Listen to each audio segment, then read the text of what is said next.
প্রথমে আমি যে কথাটা বলতে যাচ্ছি সেটা হলো, আমি এই ক্রিকেট খেলা শুরু করেছি 1982 সাল থেকে। ঠাকুরগাঁ টিমের হয়ে আমি অনেক জেলায় খেলেছি। তারপরে তখন ঠাকুরগাঁ জেলায় কোনো বয়সভিত্তিক খেলা ছিল না, আমরা জেলা দলের হয়েই খেলতাম। পরবর্তীতে একটা লিগ হতো জেলা ক্রীড়া সংস্থার আয়োজনে, সেই লিগে আমার একটা ক্লাব ছিল। এই ক্লাবে আমি বহুদিন খেলেছি এবং আপনাদের পীরগঞ্জের এই যে কনক, সে 2002-03 সালে আমার টিমের হয়ে খেলেছিল। তাকে আমি অনেক আগে থেকেই চিনি এবং সে নিঃসন্দেহে একজন ভালো খেলোয়াড় ছিল। সবচেয়ে আমি 1997 সাল থেকে অদ্যাবধি ঠাকুরগাঁ জেলা ক্রীড়া সংস্থার এক্সিকিউটিভ কমিটির মেম্বার। কোনো না কোনো সময় আমি বিভিন্ন পদে ছিলাম, এখনও আছি। ক্রিকেটটা হচ্ছে আমার একটা নেশা। ক্রিকেটের কথা শুনলেই আমার কাছে মনে হয় যে আমাকে ওখানে যেতেই হবে। কিছুদিন আগে ঠাকুরগাঁয়ে একটা টুর্নামেন্টের আমরা আয়োজন করেছিলাম, Mirza Ruhul Amin T20 cricket tournament. আপনাদের পীরগঞ্জ অংশগ্রহণ করেছিল, ঢাকা থেকে টিম এসেছিল, নওগাঁ থেকে এসেছিল, বিভিন্ন জেলা থেকে এসেছিল। আয়োজনটা ছিল অনেক বড়, কিন্তু আমরা আয়োজন করতে পেরেছি এবং তাতে সাকসেস। আজকে পীরগঞ্জে এইরকম একটা টুর্নামেন্টের আয়োজন হবে এটা আমি কিন্তু কখনো চিন্তা করিনি।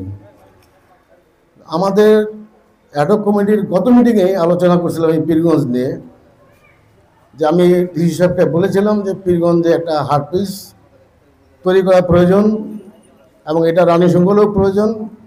উনি আমাকে সম্মতি দেন এবং বলেছেন আপনি এটা দেখে যা লাগে আপনি ব্যবস্থা করেন, আমি আপনাকে সাহায্য করব।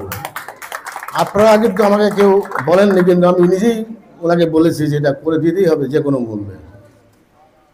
এটা হচ্ছে আমার মনের তাড়না যে খেলা হবে, ভালো লাগে।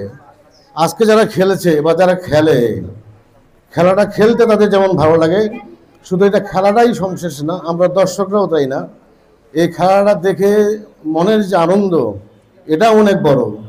এই আনন্দ থেকে তৈরি হয় এরকম আরও কিছু খেলার টুর্নামেন্ট বা এইসবের আয়োজন করতে। একজন ভদ্রলোক বলেছেন যে আসলে এইসব টুর্নামেন্টের আয়োজন করতে গেলে অর্থের প্রয়োজন। এটা আসলে সত্যি কথা। ক্রিকেট বেশ ব্যয়বহুল খেলা এবং যে কোনো একটা টুর্নামেন্ট আয়োজন করতে গেলে অনেক টাকারই প্রয়োজন হয়। আমরাও ঠাকুরগাঁয়ে এরকম আয়োজন করি, সব টাকা জেলা ক্রীড়া সংস্থা দেয় না। সেখানে আমরা 2-4 জন মিলে বাকি টাকাটা আমরা ডোনেট করে সেই টুর্নামেন্টটাকে আমার সাকসেস করার জন্য প্রচণ্ড চেষ্টা করি। আমি আপনাদের কাছে এতটুকুই বলবো, যারা এই টুর্নামেন্টের আয়োজন করেছেন আপনারা এটাকে বন্ধ রাখবেন না, যেন আরও কিছুদিন পরে নতুন উদ্যমে আরও কিছু টুর্নামেন্ট আয়োজন করা যায়। আর আমি আপনাদেরকে কথা দিয়ে যাচ্ছি, আমাকে জানাবেন, আমার পক্ষ থেকে যতটুকু সম্ভব আমি এটাতে সাহায্য করব। এটা আমার প্রতিশ্রুতি। আমাকে যখনই বলবেন আমি আমার যতটুকু সাধ্য আপনাদের টুর্নামেন্ট আয়োজন করতে আমি আমার তরফ থেকে করব। এছাড়াও এখানে স্থানীয় ব্যবসায়ীরা আছেন, টিওনো মহোদয় আছেন, আপনারা তাদের সাথেও যোগাযোগ করবেন। আমি বিশ্বাস করি তারাও আপনাদেরকে সাহায্য করবে, এটা আমার বিশ্বাস। আমরা যদি ছেলেপেলেদেরকে মাঠে আনতে পারি তাহলে অনেক ছেলেপেলে নেশাগ্রস্ত আর হওয়ার সুযোগ থাকবে না। এই জন্য আমি চাই মাঠে যেন সবসময় খেলাধুলা থাকে, ছেলেপেলে খেলাধুলা করে। আপনারা এর জন্য উৎসাহ যোগাবেন, আয়োজনের চেষ্টা করবেন। আমি ব্যক্তিগতভাবে দীর্ঘদিন থেকেছি। আমি 18 বছর আম্পায়ার অ্যাসোসিয়েশন সেক্রেটারি ছিলাম, আম্পায়ারিংও করেছি। এবার আমি বাংলাদেশ ক্রিকেট বোর্ডের নির্বাচনে প্রার্থী হয়েছিলাম, কিন্তু আমি নির্বাচনে হেরে গেছি। আমি বর্তমানে ক্রিকেট বোর্ডের সাধারণ কমিটির মেম্বার।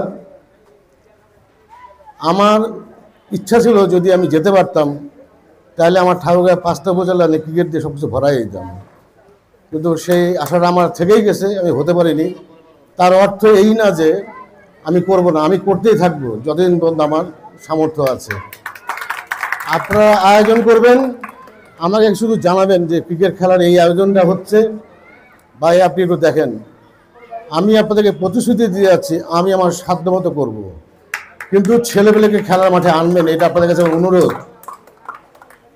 সবশেষে আমি ধন্যবাদ জানাবো সবচেয়ে বেশি পীরগঞ্জ ক্রিকেট একাডেমি যে এই খেলার আয়োজন করেছে, যারা আয়োজক, তাদের প্রত্যেককে আমি আমার অন্তরস্থল থেকে ধন্যবাদ জানাচ্ছি।